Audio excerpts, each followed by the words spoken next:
Hello made aspirants, आप सभी का स्वागत है हमारे यूट्यूब चैनल मंजिल एम्स एकेडमी में। बच्चों, आप सभी जैसा कि जानते हैं कि हम सब ने मिलके एक ऐसी सीरीज लॉन्च की है जिस सीरीज में हम फिजिक्स के और बायोलॉजी के लेवल अप क्वेश्चंस की चर्चा कर रहे हैं। बच्चों, आज का जो वीडियो है वो हमारा नीट जेईई का challenger question laws of motion इस चैप्टर से बिलोंग करता है। अगर आपने लॉज ऑफ मोशन पढ़ा है बच्चों, तो आप क्वेश्चन देखिए, इसका स्क्रीनशॉट लीजिए, इस वीडियो को पॉज करिए और इस क्वेश्चन को सॉल्व करने की कोशिश कीजिए। तो चलिए बच्चों, उम्मीद करता हूं आप सभी ने अपना ट्राई यहां पे कर लिया होगा। आइए चलिए इस क्वेश्चन को डिस्कस करते हैं। बच्चों देखिए, यहां पे ये जो पर्सन है, ये जो बालक है, ये इस धागे को खींच रहा है बच्चों। ये इस धागे को खींच रहा है, इस वाले धागे को ये खींच रहा है, ठीक है।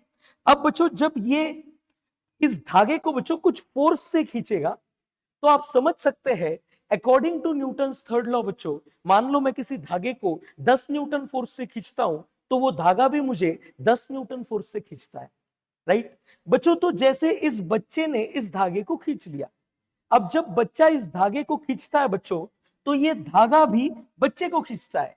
अब ये धागा भी बच्चे को खींचेगा और उसी को तो बच्चों हम टेंशन फोर्स कहते हैं। अब देखिए, यहां पे जो ये बालक है, ये 250 न्यूटन का फोर्स लगा रहा है। इसका मतलब बच्चों, ये जो 250 न्यूटन है, ये भी क्या क्या होगा, ये इस रोप का टेंशन होगा, टेंशन टी, ठीक है। अब आप जानते हो बच्चों कि अगर एक स्ट्रिंग मासलेस होती है तो उसके सभी पॉइंट्स पे टेंशन सेम होता है। तो वैसे ही बच्चों, यहां पे टेंशन होगा टी, यहां पे भी टेंशन होगा टी। अब बच्चों, इस पुली के ऊपर नेट फोर्स 0 आना चाहिए, क्योंकि ये पुली मासलेस है बच्चों। मासलेस पुली के ऊपर हमेशा नेट फोर्स 0 रहता है। तो फिर आप समझ सकते हैं, अगर इस पुली के ऊपर इधर 2t का फोर्स लग रहा है बच्चों, तो यहां पे भी कितना लगना चाहिए, 2t। ये इस स्ट्रिंग का टेंशन हुआ, ठीक है। अब बच्चों, आगे इस धागे को कंप्लीट करते हैं। देखिए यहां पर जैसे आप देख सकते हैं, यहां पे टेंशन t है, तो यहां पे भी कितना होगा भाई, t होगा, धागा सेम है। अब यहां पे देखिए, ये सेम धागा है बच्चों, तो यहां पे भी टेंशन कितना होगा, t। अब आप देखिए इस पुली के ऊपर बच्चों, इस वाले पुली के ऊपर इधर t इधर t, टोटल में बच्चों 2t फोर्स लग रहा है इधर। तो वैसे ही बच्चों, इधर भी कितना लगना चाहिए, 2t। इसका मतलब बच्चों, इधर भी आपका कितना लगना चाहिए, टेंशन 2t, राइट बच्चों। अगर आप ये मार्किंग कर पाए बच्चों, एक बार आपने इसको सॉर्ट कर लिया, तो ये आपका क्वेश्चन जो है ना, मक्खन की तरह बन जाएगा।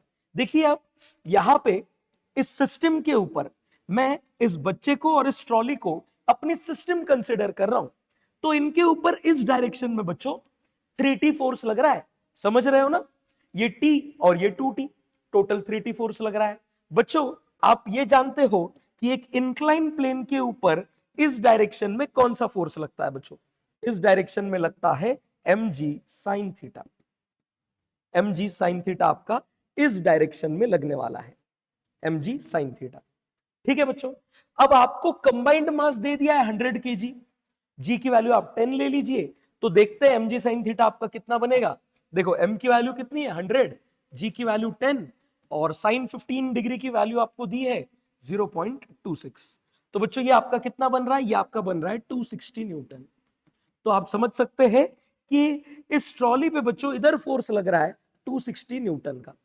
अब आप देखिए, बच्चे ने इस रोप को कितने से पुल किया था, 250 से, और वही 250 यहां पे टी की वैल्यू थी, और ये तो फोर्स 3t है ना जो इधर खींच रहा है।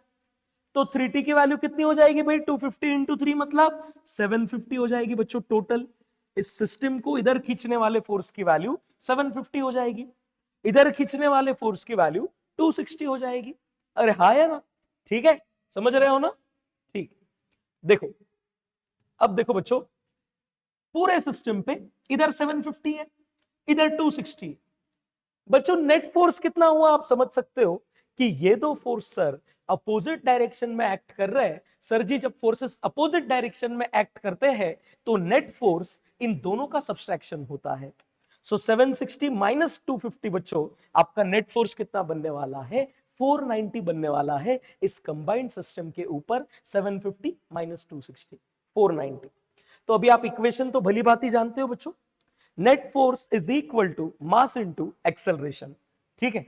अब आप ये इक्वेशन जानते हो, net force is equal to mass into acceleration. आपका नेट फोर्स 490 है, आपका मास 100 दिया है, आप एक्सेलरेशन निकालना चाहते हो तो कंबाइन आपका एक्सेलरेशन कितना आता है बच्चों, आप इजीली देख सकते हो 4.9 आपके एक्सेलरेशन की वैल्यू आती है, जो आपका ऑप्शन बनेगा बच्चों ये ऑप्शन डी।